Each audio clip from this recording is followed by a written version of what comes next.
Hola,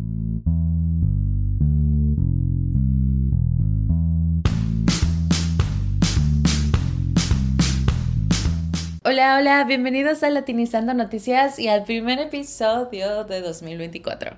Espero que se la hayan pasado muy bien y que este año esté lleno de abundancia, amor, paz y básicamente de todas las cositas que ustedes pidieron. Este 2024 venimos fuertes en Latinizando Noticias porque les traigo yo, Paloma Durán, un episodio muy padre acerca del Ejército Zapatista de Liberación Nacional, por sus siglas EZLN, el cual es un grupo armado en México, el cual celebró sus 30 años de haberse levantado en contra del gobierno mexicano. Y nada más para que sepan, es súper importante, no solo en México, pero a nivel mundial, porque ha demostrado la realidad de las personas indígenas y por qué es tan importante que se corrija su situación. Quédate conmigo para aprender de todo acerca de este grupo y qué están haciendo en estos momentos.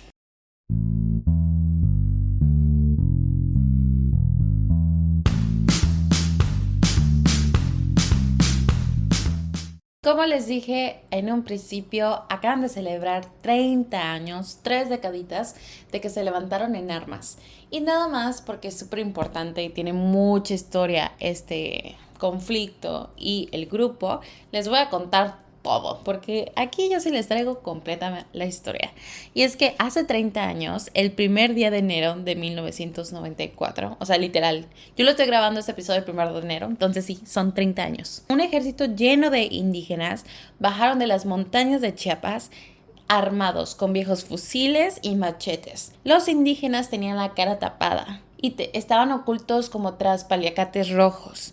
Este ejército tomó los principales municipios de Chiapas, el estado que en esos momentos era el más pobre de México. Y fue en este momento que por fin México, el gobierno y la comunidad internacional voltearon a ver a los indígenas y dijeron, ok, te escucho. ¿Qué exigían? Bueno, exigían la renuncia del entonces presidente Carlos Salinas de Gortari, al que lo llamaban dictador. Y los zapatistas también pedían pan, salud, educación y autonomía. Ahora, mientras todo esto pasaba en Chiapas, al mismo tiempo era el año nuevo, en 1994, ¿ok? Imagínense al presidente de entonces, a Salinas, estaba celebrando, estaba diciendo arriba mi gobierno, he hecho lo mejor, y justamente estaba celebrando mucho que se había ya firmado y entraba en vigor el Tratado de Libre Comercio de América del Norte, un tratado de economías, de cooperación, de relaciones comerciales entre México, Canadá y Estados Unidos.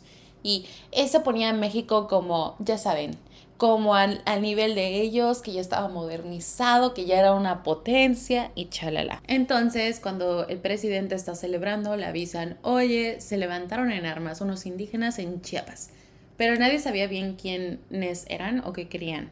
Sin embargo, aquí sí cabe decir, o sea, ya sabían que había una insurgencia en el sur, ya sabían que habían unos indígenas o unas personas que realmente estaban en contra del gobierno, porque los zapatistas se crearon 10 años antes de que se levantaran en armas y obviamente desde sus inicios estaban en contra del gobierno, solo que el gobierno nunca los peló, dijo, no son gente importante para nosotros, súper mal, y dijeron, y pues, o sea, ¿qué van a hacer, la neta? Pero sorpresa, sorpresa, se levantaron en armas. Ahora, al principio todo el mundo estaba confundido y se empezaron a hacer chismes de que realmente era gente que quería hacer quedar mal al gobierno para que vieran que México no era modernizado, porque obviamente con la entrada a vigor de ese tratado muy famoso, pues mucha atención se le dieron a los tres países y ahora pues había mala prensa porque alguien está atacando al gobierno de México con armas. La guerra, por así decirlo, la pelea, se volvió más popular porque recibió mucho apoyo. De hecho, a los 3 días que empezaron, hubo una entrevista con un periódico italiano comunista que le preguntó, oye, al subcomandante Marcos, que se volvió famosísimo, se volvió la imagen de los zapatistas, y le preguntó, oye, ¿por qué escogieron el 1 de enero y por qué Chiapas? Y dijo él, mira, obviamente eso el comité directivo lo decidió, está claro que la fecha está vinculada con el tratado, porque para los indios como yo, el tratado es una condena de muerte. La entrada a vigor representa el inicio de una masacre internacional. Y solo para explicarles un poco por qué decían esto. Obviamente, Se sabe que Salinas traía este chip muy de vamos a hacer dinero con empresas extranjeras que vengan a México. ¿Y eso qué significa? Muchas veces vienen empresas y no pagan bien, explotan a las personas, los precios son, sabes, más caros.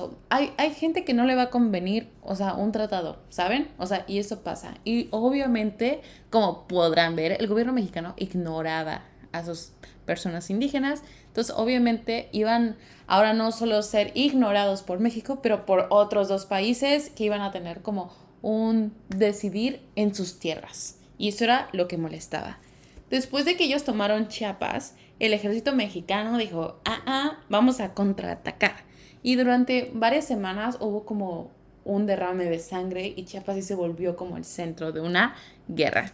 Durante el levantamiento de armas y obviamente esta batalla, Chiapas se llenó de periodistas, todos estaban como al tanto y realmente fue una sorpresa inclusive para los zapatistas que recibieran tanto apoyo, no solo en México, pero también a nivel internacional. Hubieron muchas protestas, miles salían a decir que se parara la guerra y que los escucharan. Y de hecho, el subcomandante Marcos dijo que eso ellos no lo esperaban. O sea, ellos creían que iban a ser ignorados porque habían sido ignorados por muchos años, por siglos. Los zapatistas fueron una guerrilla súper inspiradora para todo el mundo, no solo para México. Pues le declaró la guerra al gobierno. O sea, no se titubeó, le dijo guerra.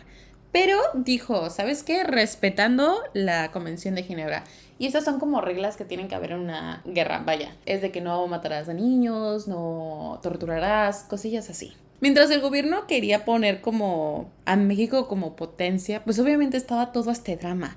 Los zapatistas no se callaban, eran noticia en México y en el mundo y les decía, México no es lo que les están vendiendo, México está mal en esto nos tratan así. De hecho decía que México era mísero, que Chiapas era una hacienda enorme con esclavos, una tierra que sangraba y con una población desnutrida y enferma.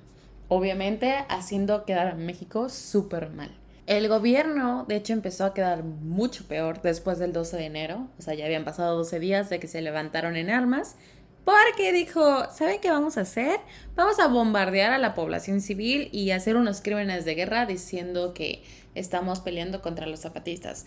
Esto se hizo noticia, se escuchaban muchos testimonios. Entonces, acorralados como por la presión nacional e internacional, el presidente Gortari declaró un cese al fuego unilateral. Dijo, ya no lo vamos a hacer, y el ejército zapatista celebró muchísimo esta decisión. Esta tregua se logró, pero no se llegaban a acuerdos bien. Habían años en los que se acercaban, años en los que se alejaban, y todo cambió cuando llegó un nuevo presidente, Ernesto Zedillo. Y él, súper mal, llegó y empezó a decir que ellos eran terroristas y dijo, vamos a arrestar a todos. De hecho, trataba de hacer como quedar muy mal a los zapatistas y en una de sus tácticas dijo, vamos a desenmascarar al subcomandante Marcos. Dijo su nombre, dijo que era un profesor de filosofía, como para hacerlo quedar mal, pero a la gente realmente les interesó. Y de hecho, no bajó su popularidad, seguían siendo súper apoyados. De hecho, cada vez más habían más municipios en México que se unían a ellos y decían, ¿sabes qué? Ya no quiero pertenecer a México, quiero ser autónomo, quiero ser libre. Entonces pueden ver que, o sea, era muy alta su popularidad. Y de hecho, como que Zedillo dijo, ok, mi táctica no está funcionando, vamos a firmar unos acuerdos que se llaman los Acuerdos de San Andrés, en el que decía que tenían libre determinación y podrían aplicar su derecho indígena en sus territorios. Sin embargo, esto solo se quedó en papel y Zedillo seguía atacando a los zapatistas. Hubieron masacres que el gobierno dijo, no, yo no fui, pero el actual presidente, López Obrador, ha dicho, sí fue el gobierno. Entonces pueden ver que, según esto, querían la paz con la firma y el papelito, pero por debajo de la mesa los estaban atacando. Llegamos así a los años 2000, cuando llega, de hecho, un nuevo partido político a la presidencia, el PAN. Vicente Fox, así se llamaba el presidente en ese tiempo, medio egocéntrico, yo voy a decir, porque dijo, yo soluciono esto de Chiapas en 15 minutos. Obviamente no lo solucionó en 15 minutos. Pero bueno, sí hubo un mayor diálogo y de hecho escuchaban mucho a los zapatistas, a diferencia de otros gobiernos, y básicamente ellos seguían demandando ser reconocidos y respetados. De hecho, el Congreso aprobó una ley que reconocía sus derechos y la cultura de los pueblos originarios, pero no dijo nada de su autonomía. Y eso hizo que el ejército se enojara un buen y dijeran adiós a este diálogo con el gobierno. O sea, nos están ignorando de nuevo. Es en estos años donde el movimiento pierde fuerza, o chance no fuerza, sino popularidad. Ya nos hablaba mucho de eso. Y de hecho, muchos criticaban al subcomandante Marcos, decían que como que se les subió, que no está escuchando, que no está viendo la realidad. Ya saben. Son estos años donde el grupo se reorganiza, se reestructura internamente. Como que dijeron, ya hicimos mucho externo, hay que ponernos nosotros pilas con nosotros mismos. Cambian estrategias, cambian objetivos, pero obviamente siguen estando súper a favor de los derechos indígenas. Y de hecho, algo que pues impactó a todo el mundo es que después de varios años de que el subcomandante Marcos era la imagen de los zapatistas, él anuncia su propia muerte. O sea, no se mató, ni se suicidó, ni nada, sino dice que su voz ya no va a ser la voz del ejército zapatista, como que se quita de ser la imagen. Pocas cosas pasaron después de eso, pero en 2021, hace unos 3 años, pues se cumplieron 500 años de que Hernán Cortés y los españoles decidieron invadir Latinoamérica. ¿Y qué hizo los zapatistas? Pues ellos viajaron hacia Europa con el fin de hacer una invasión a la inversa. Pero dijeron ellos, en vez de matar, saquear y robarte, solo te voy a contar las ideas y por qué nosotros somos súper importantes para el mundo. O sea, muy bello todo. Ahora hay que decirlo, ¿cuál es la realidad de Chiapas?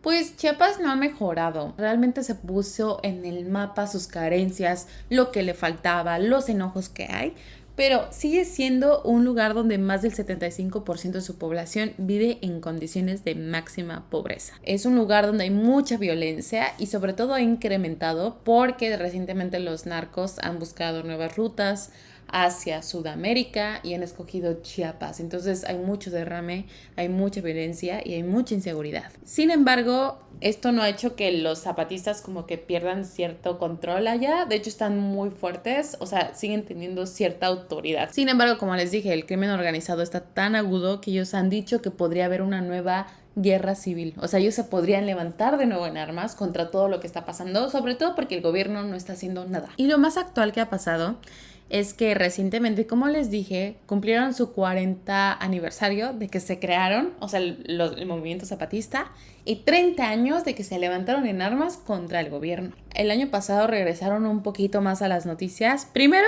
porque Marcos regresó a la vida. El subcomandante Marcos dijo, ya voy a regresar al ejército zapatista, pero ya no voy a tener este rango de subcomandante, voy a tener uno inferior, que es el de capitán insurgente. Entonces, qué bueno, lo extrañábamos. Y segundo, la guerrilla anunció que se vuelve a reorganizar. Va a cambiar su estrategia para justamente como ver los nuevos retos que están pasando en México. Todavía es muy pronto para saber cuál es el futuro de los zapatistas, pero lo que se sabe es que cambiaron el cómo México y el mundo piensa de los indígenas y por qué deberían de ser más activos. Espero que les haya gustado. Me gustó mucho hacer este episodio. Quedaba muy bien la noticia. Ya tenía tiempo de hablar de estas personas. Y nada, espero que les haya gustado. Si tienen preguntitas, ahí me dicen. Y ahora sí nos vamos a las noticias de la semana. La primera noticia es acerca de Argentina. El nuevo presidente Javier Milei ha rechazado que Argentina entre a BRICS, que es este grupo de países emergentes que tienen una economía muy buena y saben, quiere que haya como nuevo orden mundial, pero él ha dicho Argentina no va a entrar. Y no va a entrar porque quien aceptó fue el gobierno pasado y yo soy muy diferente del gobierno pasado, por lo que todo lo que hayan aceptado ellos lo vamos a volver como a analizar y ver si sí lo queremos para este gobierno. Ups, mucha gente va a estar enojada. La segunda noticia es acerca de Venezuela y Guyana. Como se acordarán, están peleándose por Esequibo, una zona rica en petróleo que ahorita es de la Guyana. La cosa ha escalado un poco. A pesar de que habían dicho que no iba a haber violencia ni amenazas, pues Venezuela ha estado lanzando como tácticas militares muy cerca de Esequibo y esto ha hecho que el problema se tense y que Brasil diga, oigan, está haciendo algo que prometió que no iba a hacer. Y la tercera noticia es acerca de El Salvador. El presidente Nayib Bukele celebró que su país ha sido la nación de Latinoamérica con la menor tasa de homicidios en 2023. y que su gobierno ha bajado los homicidios en un 71%, lo cual es mucho. El Salvador sí tenía de las peores crisis de seguridad de toda la región, pero hay que acordarnos que su gobierno está siendo acusado de violar derechos humanos, de meter en la cárcel inocentes y básicamente de tener una discriminación muy fuerte dependiendo de cómo luces. Entonces, esas son las noticias de la semana. Como ya saben, les dejaré los links para que ustedes puedan leer más. A ver si les dejo también un documental del Ejército Zapatista. Y nada, espero que les haya encantado. Mándenme comentarios, lo que ustedes quieran, ya se las saben, en latinizando.noticias@gmail.com. A Latinizando lo encuentras como @latinizandonoticias en Instagram y a mí como @palomadurandb. Muchísimas gracias por estar aquí y por quedarte. Y lo más importante es que no se te olvide, latinízate.